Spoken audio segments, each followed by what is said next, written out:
Добрага ранку, дзяўчынкі і хлопчыкі. Прывітанне, сябры. Добрага ранку і смачнага сняданку. У цябе сёння лірычны настрой, Кася? І лірычны, і вясёлы, і клапатлівы. Пра каго ж ты вырашыла паклапаціцца? Няўжо пра нас з Глебам? Пачастункі прыгатавала? Не-не-не, Лесик, вы з Глебам і самі пра сябе паклапаціцца можаце. Мае пачастункі для маленькіх птушачак, якім зараз холадна і голадна. Згодны. Для птушак надыходзіць складаны перыяд, бо ежу знайсці ўсё цяжэй і цяжэй. Казуркі і чарвякі ўжо пахаваліся, а насення раслін амаль не засталося. Таму трэба падтрымліваць маленькіх верабейчыкаў, сінічак і голубоў. Я ім прыгатавала семкі, просы і іншыя зярняткі. О, такое яны любяць. Вось, пасля добраранка пайду і насыплю ім ежу ў кармушкі. Няхай падсілкуюцца. Малайчынка, якая ты ў нас клапатлівая. Ага, я такая. Сапраўды, Кася, цудоўная ідэя пачынаць новы дзень з добрай справы. Ага, дапамагаючы слабейшым, ты сам становішся мацнейшым. Мне вельмі спадабалася гэтая думка. Вось кармлю я галодных птушак і адчуваю, якая я моцная, хоць і малая. Камусьці магу прыйсці на дапамогу ў цяжкія часы. Праўда, Кася, даволі часта мы не заўважаем тых, хто побач з намі.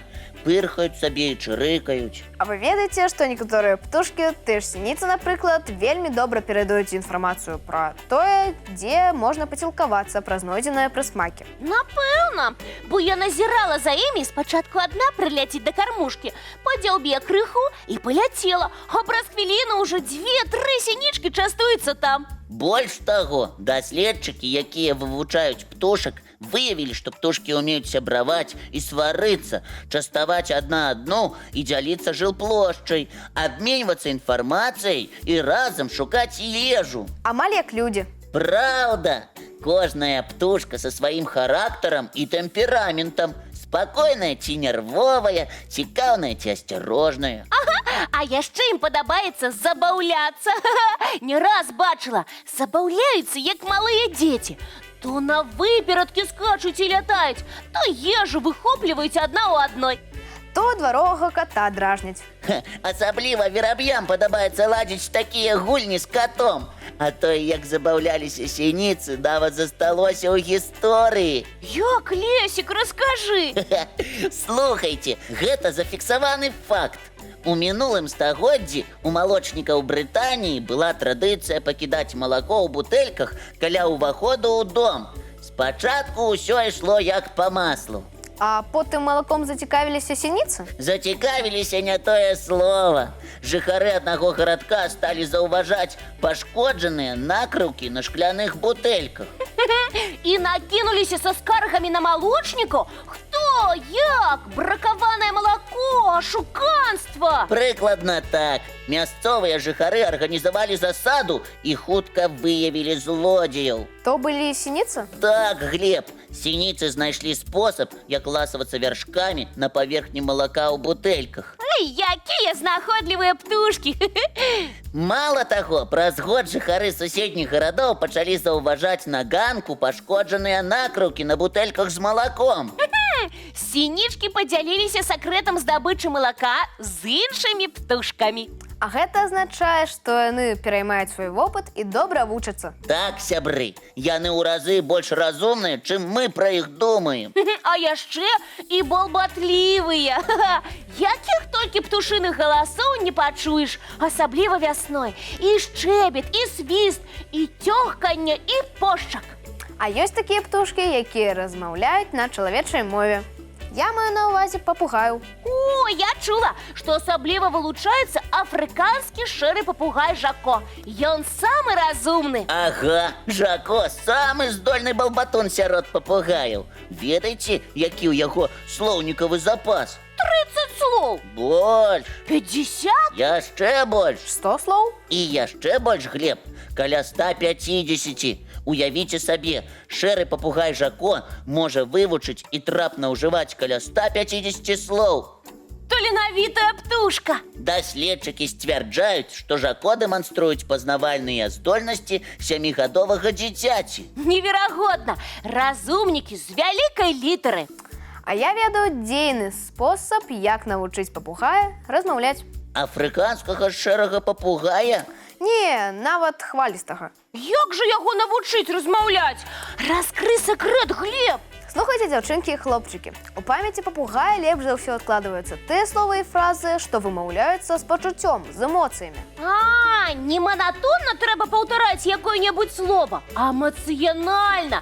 Кеша прыгожы, прыгожы, ох, які прыгожы. З цябе атрымалася б добрая настаўніца для папугаяў, Кася. А то, я бы іх хутка навучыла размаўляць. А як нашы добрыя знаёмыя вучылі папугая лятаць, даведаемся зараз з мультфільма. Ура! Давайте хутчэй глядзець.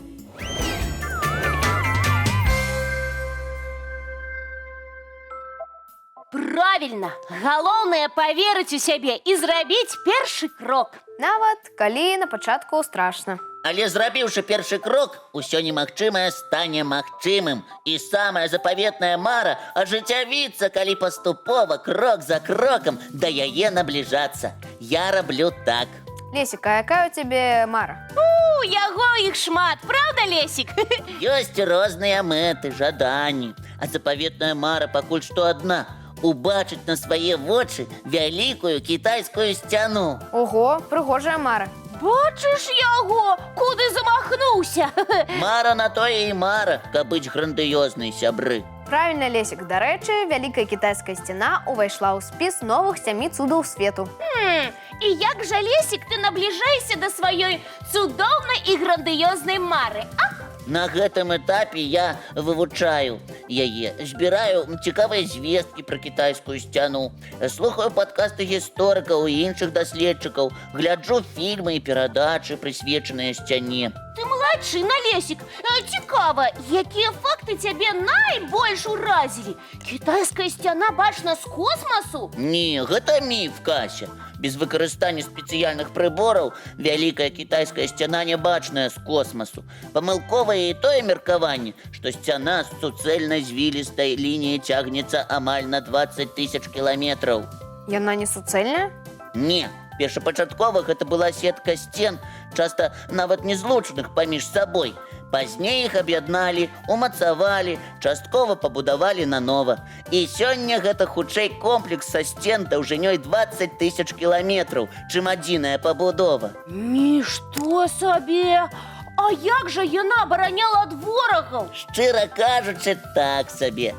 Некаторыя часткі сцяны былі слаба ўмацаванымі, таму ворагі перабіраліся на іншы бок. Зразумела, будавалі такую вялікую сцяну, відаць, не адно стагоддзе. А будавалі вялікую кітайскую сцяну, сябры, амаль 2000 гадоў. Ого! Вось гэта доўгабудоўля! 2000 гадоў будавалі. Будаўніцтва пачалося яшчэ ў 3 стагоддзі да нашай эры, а апошнія фрагменты былі дабудаваны ў 14-17 стагоддзях пры дынастыі Мін. Слухайте, а давайте пасля мульціпаўзы згуляем у веру-няверу, прысвечаную кітайскай сцяне, а? Я згодна. Я таксама. А зараз глядзім мульцік, сябры.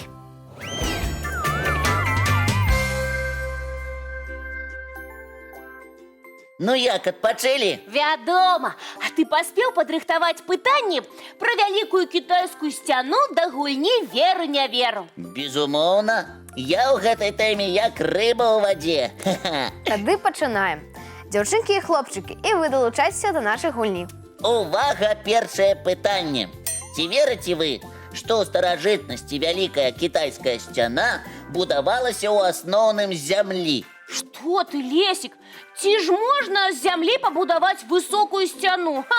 Не веру табе, жартаўнік. А ты, Глеб? Калі ўлічыць, што ў 3 стагоддзі да нашай эры, калі сцяну пачыналі будаваць, цэменту яшчэ не існавала, то, магчыма, яе будавалі з зямлі і камення. Правільна, Глеб. У тыя далёкія часы кітайскую сцяну будавалі з утрамбаванай зямлі, гліны і галькі.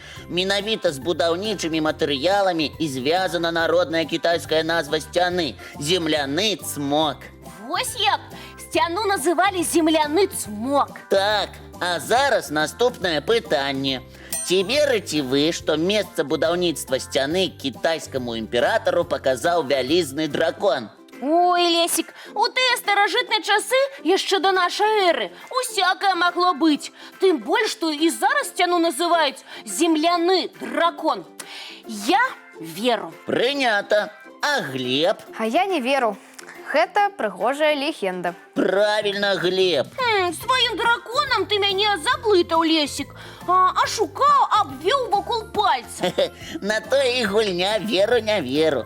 Тое, што месца будаўніцтва сцяны кітайскаму імператору паказаў вялізны дракон, сапраўды легенда.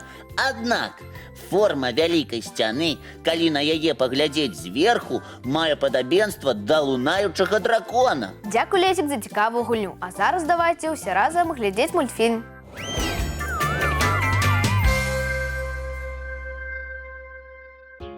Што ж, сябры, прыйшоў час развітвацца. Зусім ненадоўга. Вясёлага і прыемнага вам дня, дзяўчынкі і хлопчыкі. Радаснага і шчаслівага. А мы сустрэнемся з вамі зранку У нашым добраранку!